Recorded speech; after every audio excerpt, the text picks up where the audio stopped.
歳の頃に家族と一緒にシンガポールへ来ました。私は幼い頃からシンガポールで勉強してたのです。でも初めは英語があまりできず難しかったです。Actually, it was my father's decision. When he was in Japan, he was a chef. He wanted to try a new challenge. He decided to come to Singapore. He initially wanted to go to America, mostly to learn English. My mother didn't want to go out of Japan because she didn't really know English, so she was insecure. For a year, my father actually came to Singapore first to look around for jobs. My father is a head chef at a restaurant now.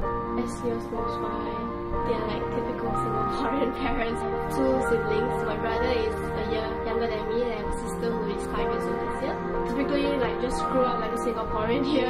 The struggles I face in Singapore would be in primary school, where we learn about the Japanese occupation during social studies. It was a bit difficult for me. Some of them being primary school kids, so a bit childish, so they would say like, oh, your ancestors like killed Singapore. Why don't you just go back to Japan and be like, it's a hometown anyway, you come to Singapore, are you going to cause another World War III? I mean, it was very saddening. I had friends who really supported me. They really told like the other kids all. When people find out that I'm Japanese, a lot of time they'll ask me, oh, can you speak some Japanese? Then I would like panic. I'm like, oh, what should I say? People told me, oh, you're just like Singaporean already.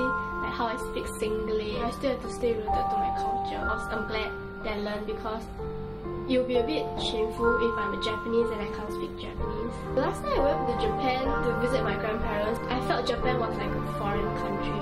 And I was like the typical Singaporean, so you go to other countries, you'll be very excited. So I think Singapore is really multinational, multiracial. But the first thing will be food. My favorite will be the Hainanese chicken rice. Singapore's education, I would say, is very open and structured well. I feel like I really have a place in Singapore. I don't feel left out or being treated differently. My future plans will be, I think I'll be